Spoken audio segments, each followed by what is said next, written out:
May kwento ako. Babae ako. 3 years na akong kasal. At hindi ko akalain na sa aming relasyon, papait ng papait ang aming sinasapit.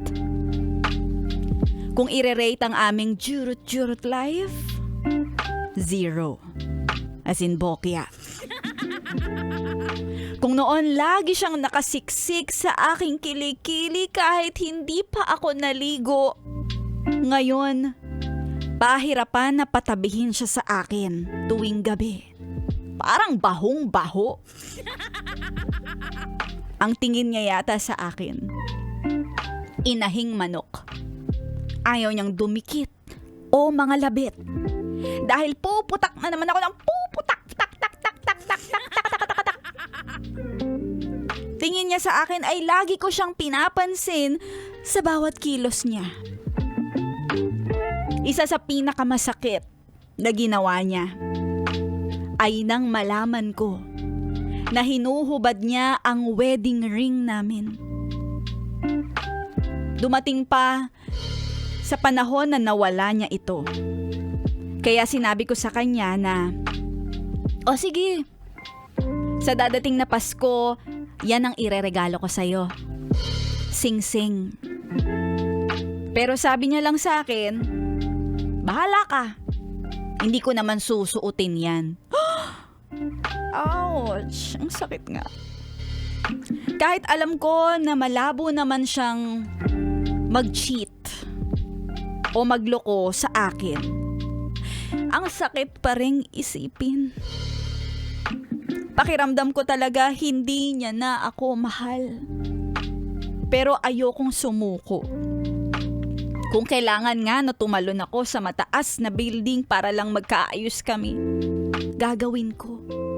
Dahil ganun ko siya kamahal. Kaya may ginawa ako na di ko pa nagagawa sa tanang buhay ko. Yung 2 linggo na hindi ako nagsalita. Ay, wow! Taray, challenge yan ah. Pero hindi ako galit. Actually, yun nga ang act of love ko para sa kanya. Inaasikaso ko siya umaga hanggang gabi. Walang talak-talak.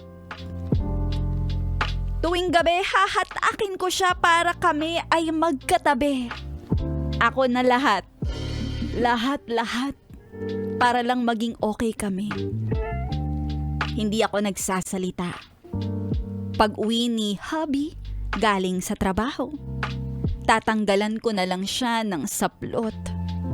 Tapos imamassage ko siya mula ulo hanggang talampakan. Tapos bibigyan ko siya ng extra service. Kahit pa walang bayad. Gusto ko yung kahit walang bayad. At pakiramdam ko kapag ibang bibig ang bubuka, saka lamang siya liligaya.